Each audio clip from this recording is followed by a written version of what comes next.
संसद के दोनों सदनों के संयुक्त अधिवेशन में अपने करीब 1 घंटे के अभिभाषण में राष्ट्रपति प्रणब मुखर्जी ने तमाम मुद्दों को शामिल किया।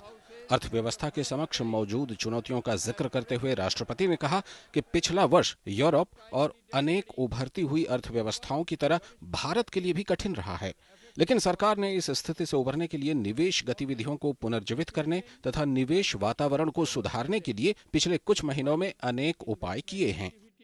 The past year has been a very difficult one for the global economy. Europe is in recession. Most emerging markets are growing very slowly.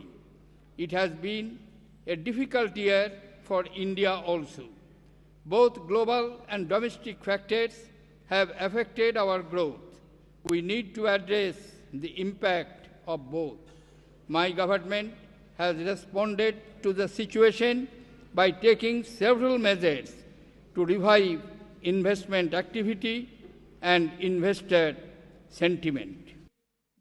राष्ट्रपति ने कहा कि प्रत्यक्ष लाभ अंतरण प्रणाली सरकारी सब्सिडी को सही लोगों तक पहुंचाने में मील का पत्थर साबित होगी। इससे सरकार द्वारा दिए जाने वाले लाभों जैसे छात्रवृत्ति, पेंशन और मातृत्व लाभ को सीधे लाभार्थियों के खाते में भेजा जा सकेगा।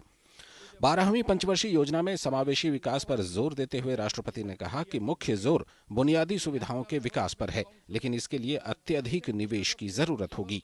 उन्होंने कहा कि सरकार ने देश में निवेशकों के बीच माहौल सुधारने के लिए अनेक कदम उठाए हैं। सरकार ने चालू वर्ष के राजकोषीय घाटे को सकल घरेलू उत्पाद की 5.3% की दर पर सीमित करते हुए राजकोषीय सुदृढ़ीकरण के लिए एक कार्य योजना घोषित की है।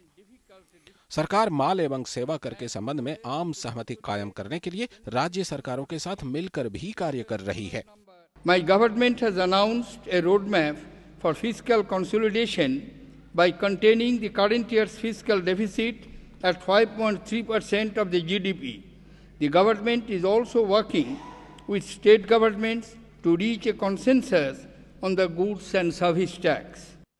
महिलाओं की सुरक्षा के बारे में राष्ट्रपति ने कहा कि सरकार ने कार्यस्थलों पर महिलाओं के लिए सुरक्षित वातावरण सुनिश्चित करने के लिए महिलाओं का कार्यस्थल पर लैंगिक उत्पीड़न से संरक्षण विधेयक 2012 संसद में पेश किया है। यह विधेयक लोकसभा में पारित हो चुका है। सरकार महिलाओं के प्रति यौन अपराधों की घटनाओं के बारे में गंभीर रूप से चिंतित है। जस्टिस JS वर्मा समिति की सिफारिशों पर विचार करने के बाद सरकार ने महिलाओं के प्रति घृणित अपराधों के लिए कड़े दंड की व्यवस्था करने के उद्देश्य से आपराधिक कानून में संशोधन करते हुए एक अध्यादेश जारी किया है। सरकार ने देश में महिलाओं की सुरक्षा बढ़ाने के लिए अनेक प्रशासनिक उपायों का क्रियान्वयन भी शुरू कर दिया है। देश के कुछ भागों में पिछले दिनों सांप्रदायिक घटनाएं देखी गईं। सरकार सांप्रदायिक शांति और सौहार्द को बिगाड़ने के किसी भी प्रयासों को विफल करने के लिए कृत संकल्प है। सरकार वामपंथी उग्रवाद से व्यापक रूप से निपटने के लिए भी प्रतिबद्ध है। Some parts of our country have in recent past witnessed communal incidents. My government is determined to thwart any attempt at disturbing our communal peace and harmony. My government is committed to dealing with the left-wing extremism in a comprehensive manner. It is pursuing a two-pronged approach of conducting proactive and sustained operations against extremists and focusing attention on development of governance issues in extremist-affected areas.